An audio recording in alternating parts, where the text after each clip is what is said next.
Hello, everyone. How you doing? This is Keith Jenkins at Christian Kingdom Builders. You don't have to call me pastor. I don't really use that title, but I am a pastor. But I just want you guys to know that what I'm trying to do on these Sunday gatherings is try to get you to go deeper in your relationship with Jesus Christ. Over the last couple of weeks, I've been talking about self righteousness. I was talking about sin. Um, I was talking about why are we having so many problems in this world? What is the root issue? And I think that what happens with us is we have a tendency to side with a certain group of people. And then when we do that, what you see is this fighting. Now, is there an absolute truth? Yes, there is. It is. But we have to understand that if you just simply have principles that you live by, but you do not understand the spirit behind those principles, it will still push us into a situation where we become smug, we become judgmental of others. And so the root issue that I've been talking about has to do with sin. And I had mentioned that sin, the word sin means to miss the mark. And so every time I teach, I always do, especially if I'm doing a series, I always like to do a recap of what I was teaching the week before so that we can have a smooth transition into what it is that I'm teaching, presently. And so just to go back 2 weeks ago, I started in Genesis and we were talking about the fall between with Adam and Eve because they believed in Satan. And I said the word serpent means Satan, and that if you're just looking at the Bible, there's a lot of symbolism in the Bible. And so if you go into the book of Revelations, chapter 12, verse 9, it will show you clearly that that serpent of old is Satan and the devil. So Satan told Eve that if you eat from the tree of the knowledge of good and evil, that you will not die, that you will be like God, knowing good and evil. So Eve thought that she would be wise by eating from this tree, and so was Adam. And then I also made a claim that the tree of the knowledge of good and evil was a spiritual tree. It was spiritual, it was not physical. And I always ask people, have you ever seen the tree of the knowledge of good and evil? And also, we haven't even talked about it. I might touch on it today. I might not get a chance to get there. But also in the midst of the garden was the tree of life. So you had these two trees, and you can find this in Genesis chapter 2. So you have the tree of life and the tree of the knowledge of good and evil. But God said, do not eat from this tree. And so in order for us to see that this was it had spiritual significance when you said the tree of the knowledge of good and evil, I took us into Matthew chapter 12. And when I went into Matthew chapter 12, what Jesus was teaching us, he said, you will know them by their fruit. And out of the abundance of the heart, the mouth speaks. So if you have a wicked heart, you're going to speak wicked things. If you have a righteous or a good heart, you're going to speak good things, right? And so how do those things get into our heart? So we were talking about bearing fruit. And that's how we came up with the analogy that it was a tree. Because if you have a fruit tree, right, you need a seed, right? So, and I said, if you take an apple seed, you plant it in the ground, you're going to get an apple tree. If you plant an orange seed in the ground, you're going to get an orange tree. Well, what's the difference between that and spiritual seeds? Spiritual seeds come from words. Okay? Because words, they do what? They give us concepts. They give us definitions, ideas. Okay? So when we understand God through his character, through his words, right? And how did I get that? Where did I go to? I went to the Gospel of John, chapter 6, verse 63. So Jesus said, it is the spirit that gives us life. The flesh, talking about this body, physical things, profits nothing. And then Jesus said, the words that I give you, they are spirit and they are life. So this is how I deducted that words are spiritual. And then I gave the analogy of my name. How did I get my name? I didn't, somebody did, I didn't read my name on a birth certificate. As a matter of fact, I probably didn't even see my birth certificate, actually see my certificate until I was a grown man. So how did I get my name? I got my name personally because my parents and my siblings, brothers, sister, were constantly calling me Keith when I was an infant. And over time, I don't know if it was 100 times, 500 times, or 1,000 times, eventually that sound I recognized every time they picked me up and hugged me or looked at me, they were calling me that sound, Keith. And so at the moment I received it in my heart, I began to identify myself as Keith. So this is how we're born again in the spirit. I was using the analogy of Satan. Satan said, if you eat from the tree of the knowledge of good and evil, you will not die. So Adam and Eve both believed the lie. Okay. So when they received the lie, it changed the perspective on how they viewed themselves and they viewed life. If you go back to the account, you saw what happened. When God came up to Adam, he hid himself. And then God said, did you eat from the tree that I told you not to eat from? And then he blamed it on the wife. Also, what happened to Adam and Eve? They saw shame. So they sewed fig leaves to cover themselves. What is that telling us? It's telling us they saw each other differently. When there was fear, he had fear of God. He feared God, and so he hid himself. Where did this fear come from? This fear came from the tree of the knowledge of good and evil.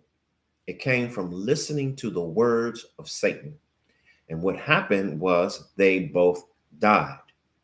Now, a person says, well, they didn't die right there. Of course, it was many years later before they physically died, but there was a spiritual death. So then I wanted to explain what is a spiritual death. So I said, if I had someone with me, I forgot the name I used, I think the name was George, and I was in Miami, Florida, and George decides, he says, listen, I want to go to LA. I decided I want to go to New York City.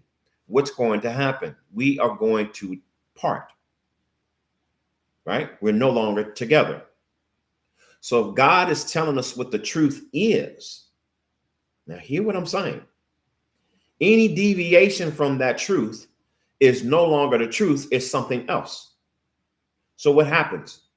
That person begins to split. So if God says that we should do this, or let's just say, I should not steal, and a person decides in their heart, it's okay for me to steal, what am I doing? I am spiritually divided myself from God. I'm no longer following and submitting to the authority of God. I'm submitting to my own authority. And this is when I got the word, I said that we are self-righteous. And so where did I get that? I got that in the book of Romans, chapter 10. And if we look at the first few verses there, I'm not going to go there. You can look at it for yourself. But what Paul was talking about Israel. Now, the context was talking about the Jews. However, anyone that doesn't put their faith in Jesus Christ are trying to create their own righteousness through their own efforts. Okay, and this is called being self-righteous. A self-righteous person is someone who takes their own authority to decide what is right and wrong. And I was showing in the tree of the knowledge of good and evil, right and wrong, morality. So a person decides what they think is best for themselves. They do not submit to anyone else. They don't submit to God. They submit to themselves. Then you have groups of people. It could be a religion. You can even be a Christian and believe in Jesus Christ, and be self-righteous. You can. You can take the laws of scripture and you can beat people down and think that you're better than somebody else because you're keeping certain laws and you see somebody else not keeping these laws. I want you to hear what I'm saying. You're not even tithing. You might have somebody come up and say, well, I haven't seen you in church, man. You okay? Is everything all right? Are you good?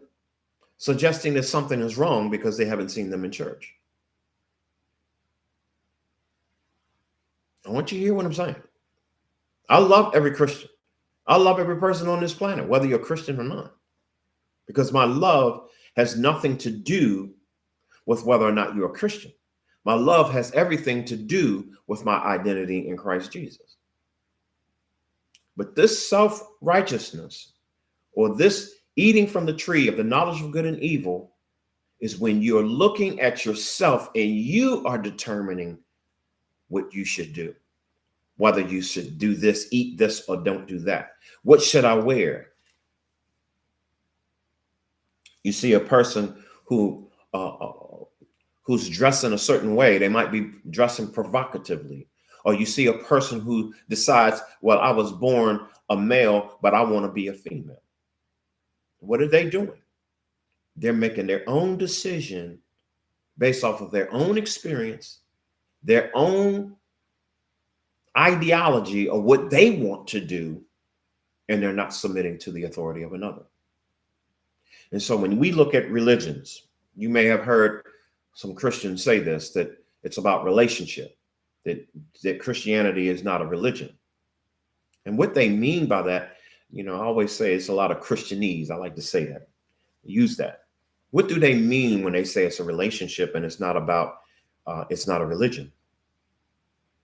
What they're saying is that if you're following religious principles or the law, if you look at it through the scripture, it said the law to determine your righteousness, okay, that now has negated the gospel of grace, okay, because you are still trying to make yourself righteous through your works, through your efforts.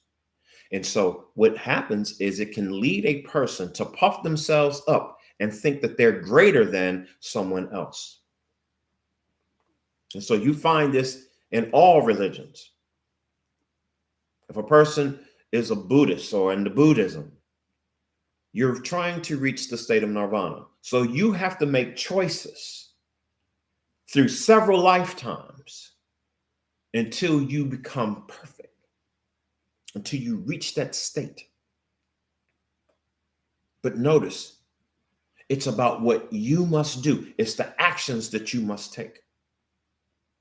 If you're a Muslim, there are certain principles that you must follow as a Muslim. And if you do not follow those principles, you are an outcast. Allah might not receive you, even if you follow the principles. But notice, it's still about what you must do in your own strength. So you are still in the position of having the control or the authority to decide what you want to do. So it really doesn't matter what religion it is. Now let's look at an atheist. An atheist says they don't believe in God. And so if they don't believe in God, how do they determine their morality? They decide that they will make up their own principles to what they want to follow. There again, we're in the same position, self-righteousness. I hope that you're listening to what I'm saying. If you are an agnostic and you say that you cannot know, even an agnostic adheres to certain realities, whether they will admit it or not. But it's still based off of themselves. Now, Christianity has nothing to do with you following these these principles in order, now hear what I'm saying, in order to become righteous. You cannot become righteous by your own efforts.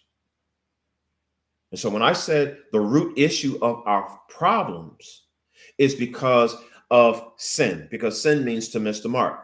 And what does it mean to sin? Why are we missing the mark? Because we are trying to achieve our righteousness through our own self-efforts. So we are all self-righteous. And a self-righteous person tries to tell another person what they should do. You have this group siding together and they hate this group. And you have this group over here that hates this group.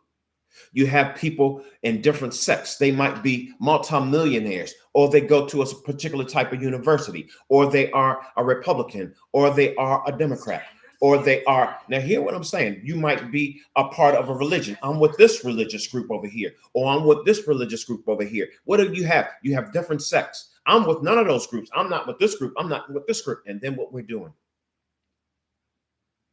we're trying to get you to adhere to what we're saying. And if you don't, I judge you. I condemn you. And you do it to yourself. If you're a Christian, and I said the solution is for Christians as well as everybody else. Yes, Jesus Christ is our Lord and Savior. But if we do not understand what he actually came to do, you can just make Christianity into a list of do's and don'ts. And you're trying to be righteous by following these do's and don'ts. And when you don't measure up, you condemn yourself. Or you condemn somebody else.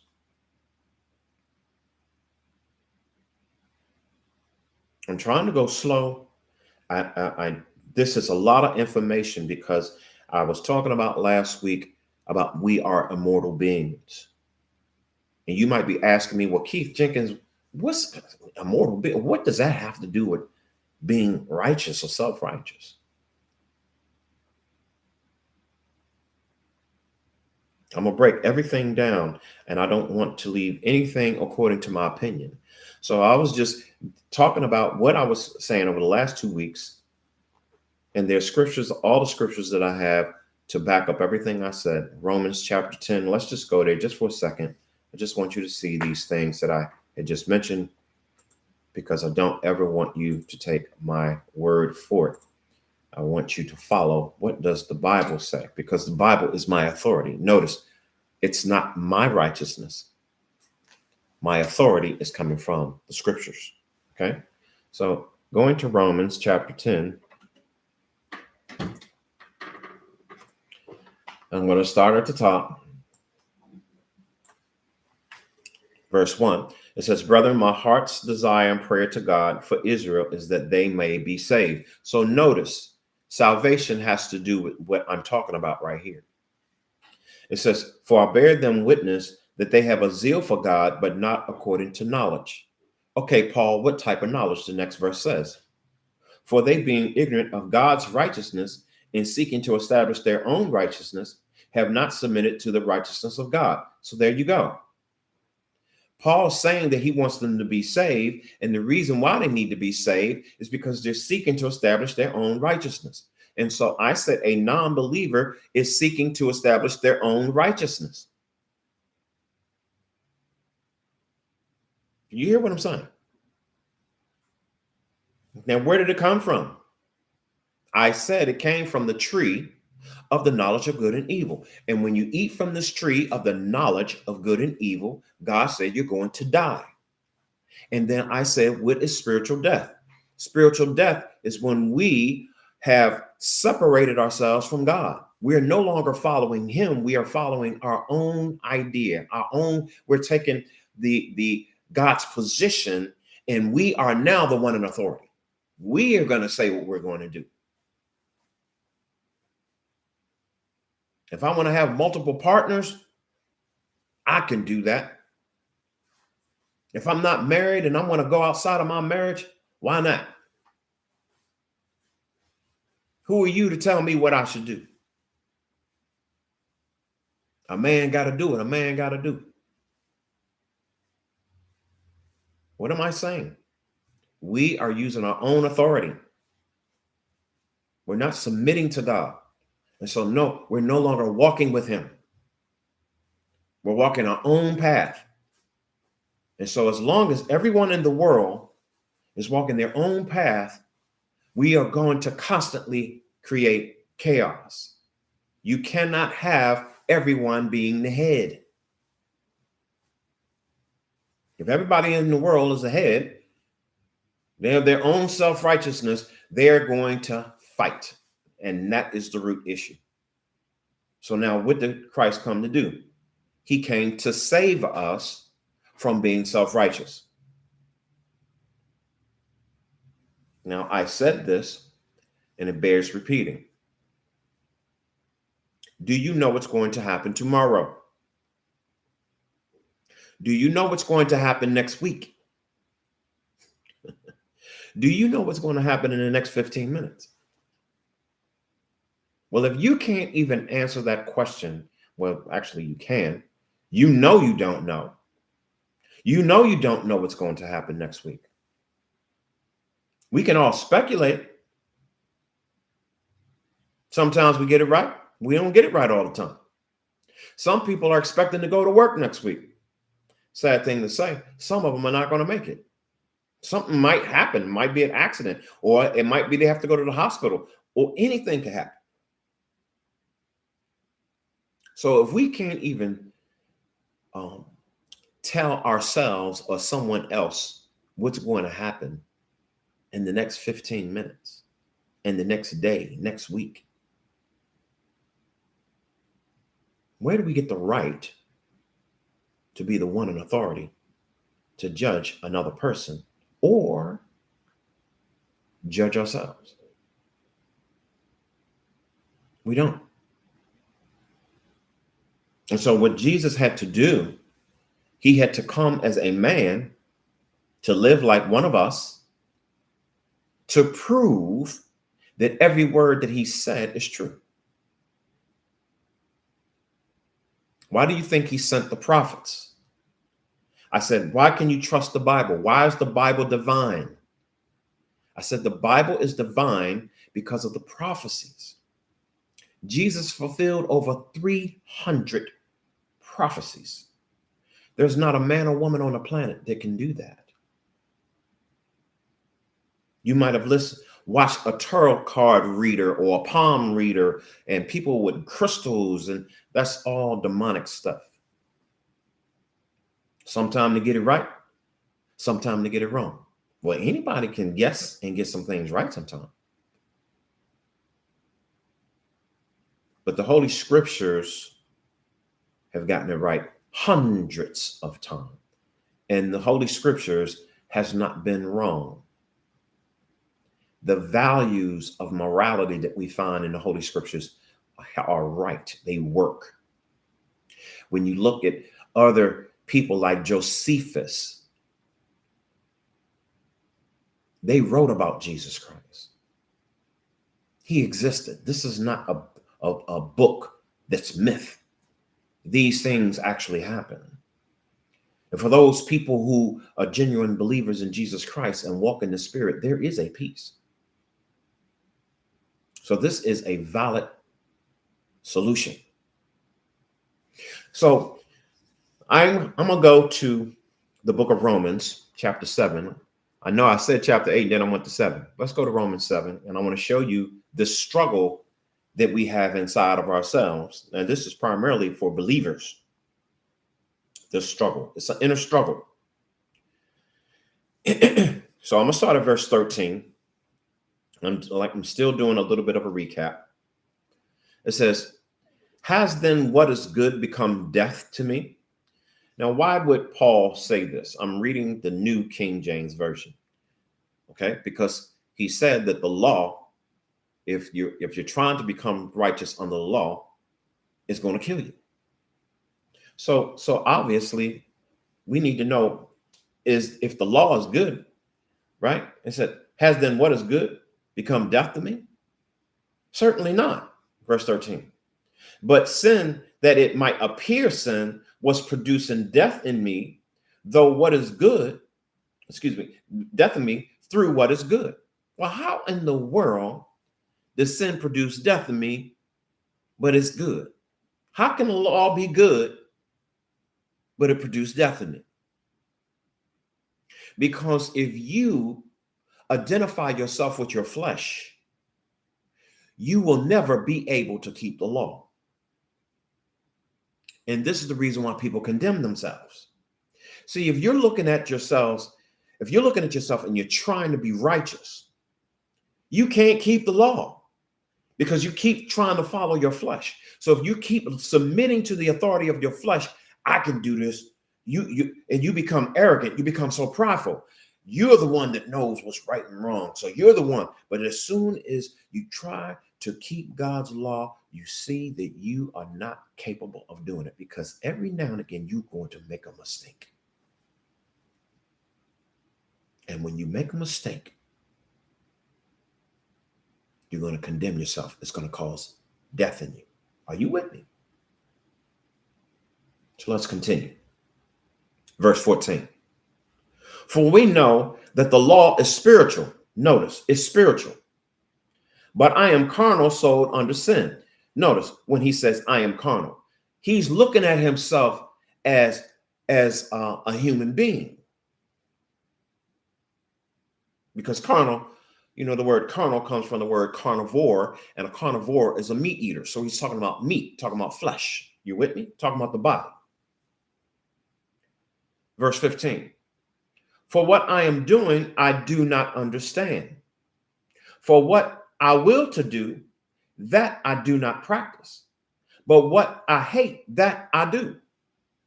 So, like I said, a person knows that they shouldn't smoke cigarettes, but they can't stop. A person knows that they shouldn't do drugs, but they're addicted to drugs. And so now they got to go to a counselor trying to figure out what's going on. Or they go to Alcoholics Anonymous meetings. They're trying to stop alcohol. Are you hearing what I'm saying? Let's continue. Verse 16. If then I do what I will not to do, I agree with the law that it is good. But now it is no longer I who do it, but sin that dwells in me. What? I said, slow this down because it can twist your tongue. But it says, but now it is no longer I who do it. So if I'm not the one that's sinning, it's the sin that's dwelling in me. What is he talking about? Sin in the flesh. The flesh is corrupted. That's why it dies. There's something wrong with it. So if you identify yourself through the lens of the flesh, that's all you can see. That's what makes you blind. You can't see the things of the spirit because you're blind by your flesh. I alluded to the fact that if you call me the N word, you know what I mean by that. I don't get offended. The only way that I would be offended is if I identify myself with my flesh. I asked you this question. Am I a black man? I function as a male black man, but that's not who I am. I'm a spirit being born of God, and I function in this natural realm as a male.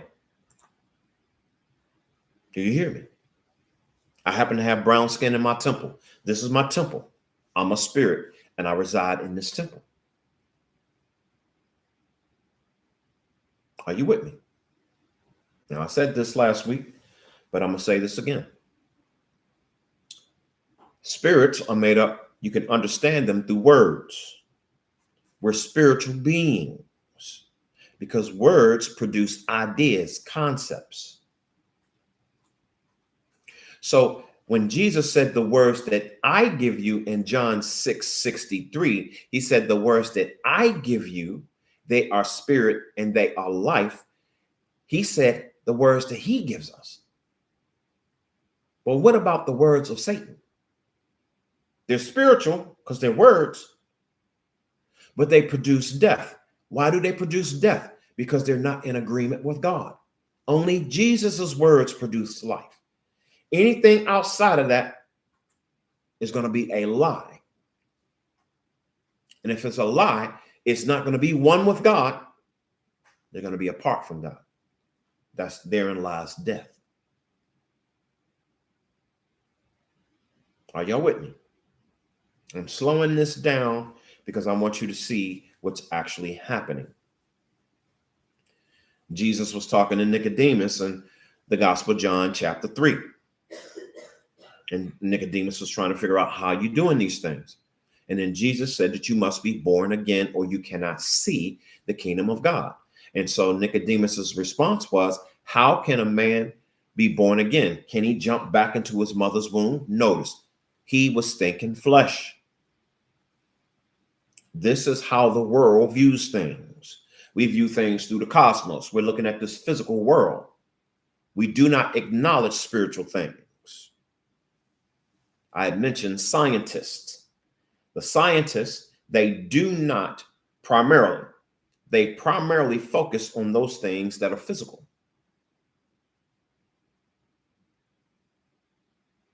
And I mentioned this. If you are working on things that are finite because they do not last, how can you determine the truth when you're studying facts that are subject to change? You cannot.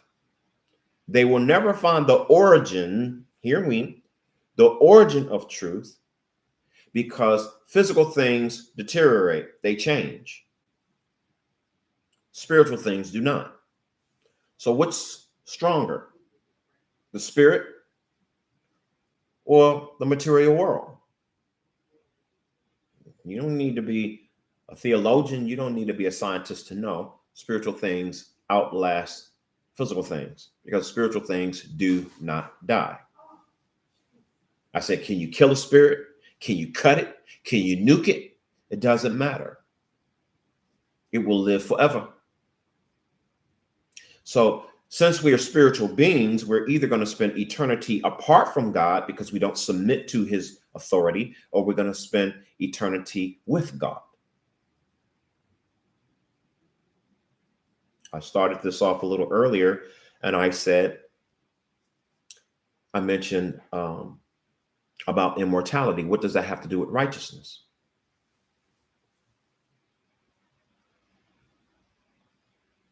Because if you are self-righteous, that means you are tying your opinion or your authority to the flesh. So that means you are looking at something that is finite, something that produces death, to determine truth. So everything that you say is going to ultimately end up being a lie because it's not going to last. So when Jesus unveiled the truth to us that he's immortal, and ultimately we are immortal, that means we're going to live forever. So if we're going to live forever, now this is a heavy situation, but I want you to hear this. If we're going to live forever, what is the most important thing? How many technological advances that we can make? Is that real important? Having a big house, is that important? Having a car? If I'm looking at my body, I want to make sure that my body's healthy. Nothing wrong with that. But this body's going to die. So if I'm going to live forever and I'm going to get a new body that's going to live forever, what is the most important thing? Peace, harmony. So now you're really starting to get a deeper understanding of what Jesus came to save us from. See, if we are going to live forever and we are all self-righteous in our eternity, we're going to fight one another forever. People are going to be lying and stealing, hurting, condemning people with their mouth, it's going to be hell.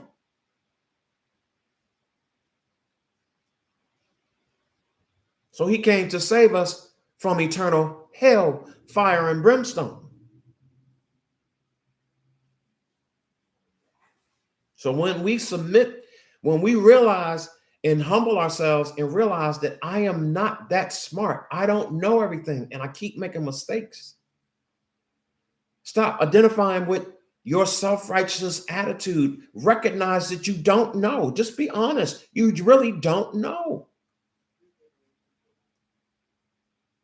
So when Jesus defeated death on the cross and was resurrected from the dead, he was proving to us that he is life itself. He was proving that he has the power of everlasting life in his hand. He was proving that he's immortal. He was proving when he turned the water into wine, when he stopped the raging storm. He was proving to us that he himself is the creator God, and you can put your trust and faith in him.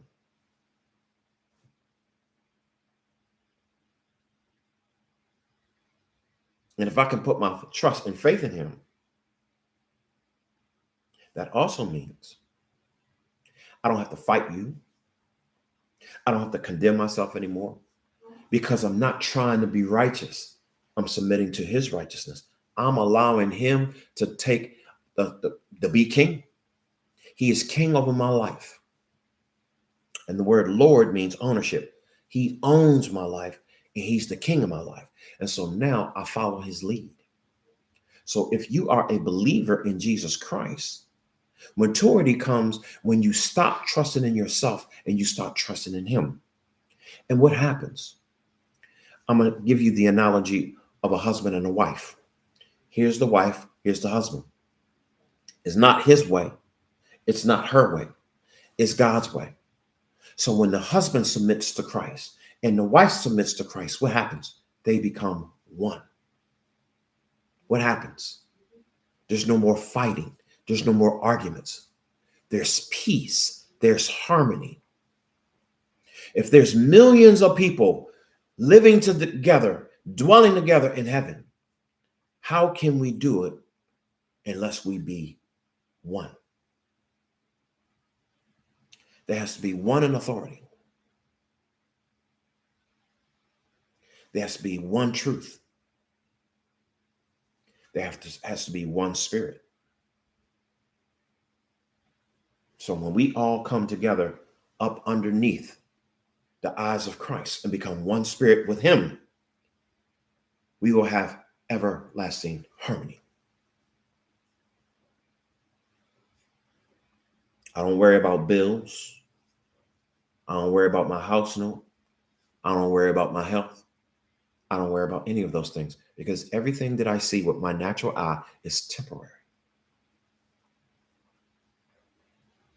So I'm free to love you. I'm free to love my wife, my children.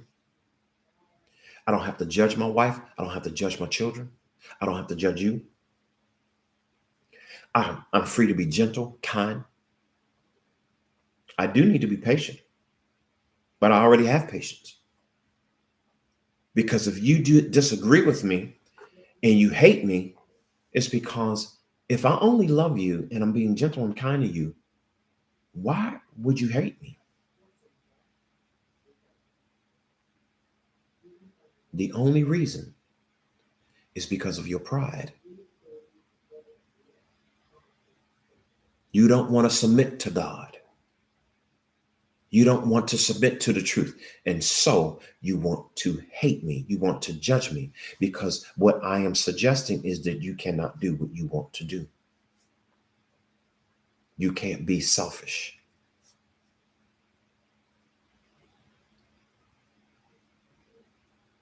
And so my heart is crying out to you.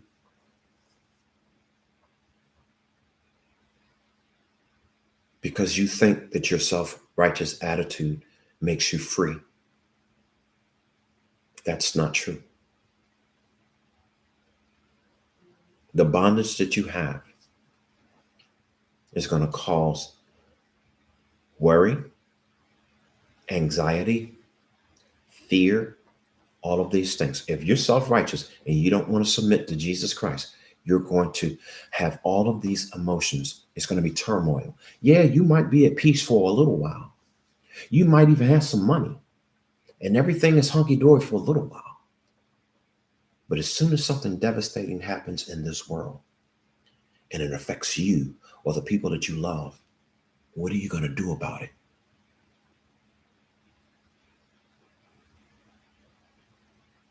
You don't have the power to fix it. So what's going to happen? Anxiety is going to rise up. Anger is going to rise up. You're going to be discontent. You know why people are not content? Because they think, I gotta have a new car, I gotta have a BMW, I gotta have this house, I gotta have some new clothes, I gotta have this, I gotta. What are they searching for? They're never content. Always looking for a fix. Gotta smoke that cigarette, gotta drink. You know why people drink and they smoke?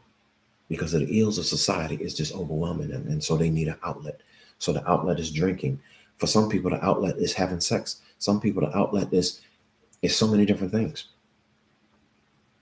Because they know if you slow down, you know you can't handle it. So stop trying to handle it and just surrender and allow God to be your Father.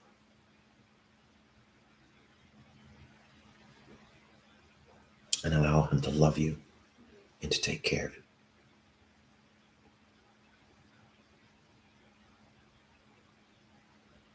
Okay, so I'm going to stop here. This is Christian Kingdom Builders. I'm Pastor Keith Jenkins. You know, if you want to reach out to me, you certainly can. I'm at info@christiankingdombuilders.org. Tell as many people as you can. If you want to give a donation, if you want to support my ministry, there's some people that might want to get on every week. I implore you to do this. I want you to learn. I want you to grow in your relationship. I've been talking about this because I want to stop the ills of society. Next week, I'm going to be talking about a comparison between the person under the law versus the person under grace. I think that you will find living under grace is going to be far, far more comfortable to you, far, far more exciting. It's going to give you peace rather than following your own selfish desires. Sounds good on the surface, and it might even be good for a season, but it's not going to last. So if you do want to, oh, by the way, we have a toy drive coming up. And if you go to our website, that is christiankingdombuilders.org, you can look on there. You can donate for a toy drive. You can just do a general donation. Or if you live in Jacksonville, Florida, you can buy some toys and wrap them up. Or even if you don't wrap them, just get the toys. We're dealing with children from the ages of 3 to 12 years old. And it's for the men and women, their children. They're in jail. And so we're going to give them some toys and something for them for Christmas time. Okay. So I love you guys. I pray that you guys got something out of this. I'll be talking to you next week. God bless you. Take care.